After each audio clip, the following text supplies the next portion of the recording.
Most people imagine reaching their first $100,000 as a moment of celebration.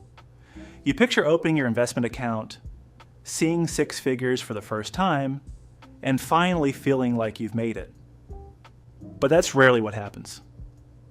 Let's imagine someone named Oliver.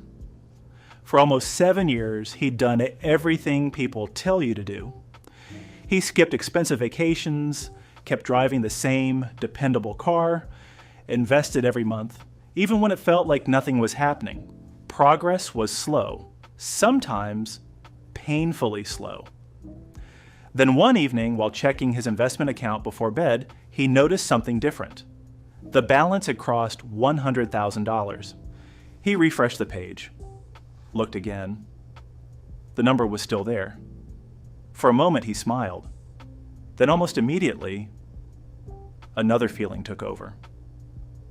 What am I supposed to do now? That question stayed with him longer than the excitement did. Suddenly, everyone seemed to have an answer. A friend insisted he should start buying individual stocks. His parents thought real estate was the obvious next step. Social media was full of people claiming they'd found the next investment that would double his money. Even Oliver started wondering if he should finally reward himself after years of being so disciplined. If you've ever wondered why the first $100,000 feels so different, or you're hoping to reach it one day yourself, consider subscribing. On this channel, we explore the psychology behind money and the financial decisions that quietly shape long-term wealth. Now here's what Oliver didn't realize. Reaching $100,000 wasn't the difficult part anymore. Keeping the momentum was. Because something changes once you reach six figures. For years, success depended mostly on your discipline, how much you could save, how consistently you invested, how many unnecessary purchases you were willing to avoid. But after $100,000, your future becomes less about effort and much more about decision-making. And that's where many people accidentally slow themselves down. Not because they stop caring, but because the choices that come after six figures are much harder to recognize. They don't look like mistakes, they look like opportunities, and that's exactly what makes them dangerous. Because the first $100,000 isn't the finish line. It's the moment your money finally starts expecting something from you in return. So what actually changes after $100,000 from the outside? Almost nothing. Oliver still wakes up to the same alarm, drives the same car, shows up to the same job. His life doesn't suddenly become luxurious just because one extra digit appeared in his investment account. But underneath the surface, something has quietly shifted. For years, every dollar Oliver accumulated came from one place, his own effort. If he wanted his portfolio to grow, he had to earn more, save more, invest more. Progress depended almost entirely on him. Then, somewhere around that six-figure mark, the relationship began to change. His investments weren't just sitting there anymore, they were contributing. Imagine a portfolio of $100,000 earning an average annual return of around 8%. That's roughly $8,000 of growth over a year, on average. Oliver didn't negotiate for that money. He didn't work weekends. He didn't stay late at the office. His portfolio quietly generated it while he was living his life. That realization changed the way he looked at wealth. He stopped seeing his investments as a savings account. He started seeing them as a partner, one that never asked for a day off, one that kept working whether the weather was good or bad, whether he was on vacation or asleep. That's why so many experienced investors say the first $100,000 is the hardest.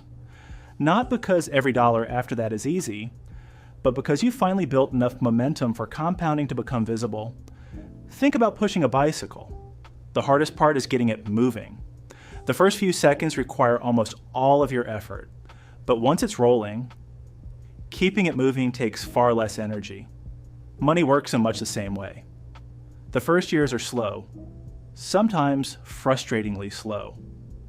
Then one day, you realize you're no longer carrying the entire weight by yourself. But this is also the point where many people make an expensive mistake. They assume the hard part is over. They start believing the momentum they've built can never disappear.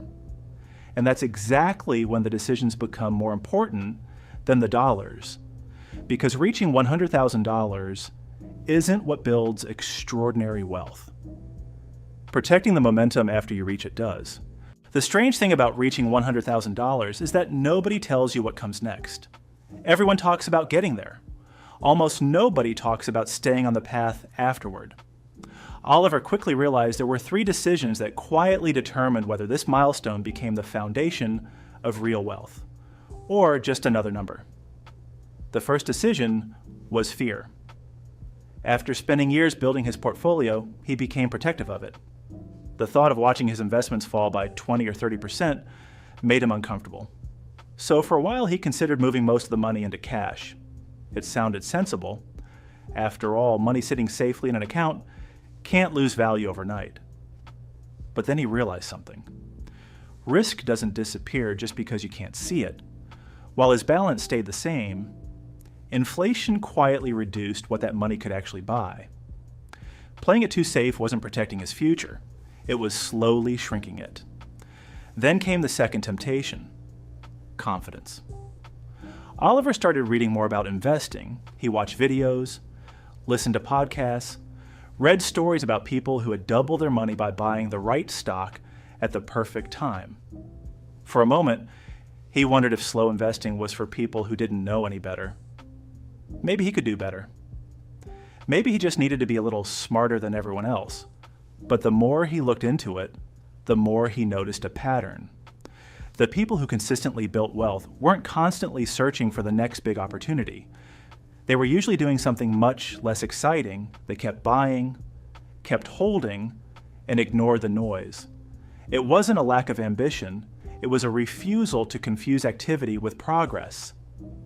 Then came the third decision, and it was the hardest one of all. Oliver looked at his account and thought, I've earned this. After years of saying no, it felt reasonable to start saying yes. A nicer apartment, a newer car, a few more dinners out each month. None of those choices were extravagant. Individually, they barely seemed to matter. But together, they quietly changed the direction of his finances. The money that had once been building his future started funding a more expensive present. That's when Oliver understood something most people don't. Reaching $100,000 doesn't guarantee financial freedom. It simply gives you momentum. And momentum is fragile. It doesn't disappear because of one terrible decision.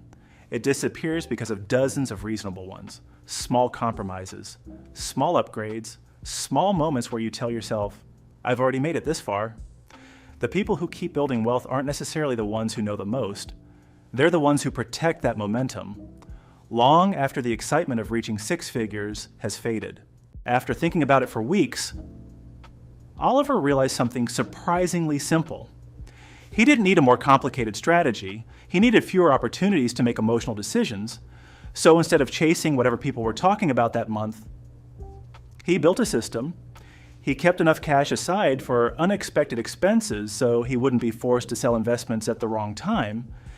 He continued taking advantage of the retirement accounts available to him because they allowed more of his money to keep compounding over time. And whenever he invested, he chose simple, broadly diversified funds instead of trying to guess which company would become the next big winner. At first, that approach felt almost too ordinary. There was nothing exciting about it, nothing that would make for a great story at a dinner party, but that's exactly the point. The strategies that quietly build wealth are often the ones that receive the least attention because they don't rely on perfect timing. They don't require predicting the future. They simply require consistency. The more Oliver learned, the more he understood that his biggest advantage wasn't intelligence. It wasn't finding hidden opportunities. It was avoiding unnecessary mistakes.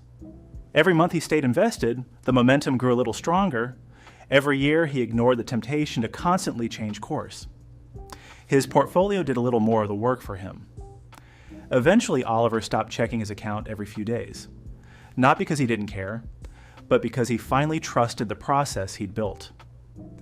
That might be the biggest difference between someone who reaches $100,000 and someone who turns it into lasting wealth. Yet one keeps looking for the next answer. The other keeps following the one that's already working. Looking back, Oliver smiled at how much pressure he'd put on that first six-figure milestone. He thought it would change everything overnight.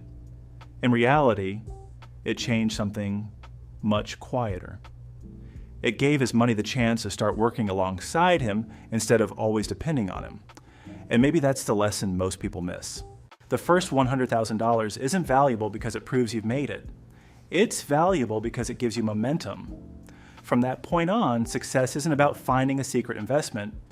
It's about protecting the habits that got you there in the first place. Because wealth is rarely built by making one brilliant decision. It's built by making enough sensible ones and giving them enough time to do what they were always capable of doing.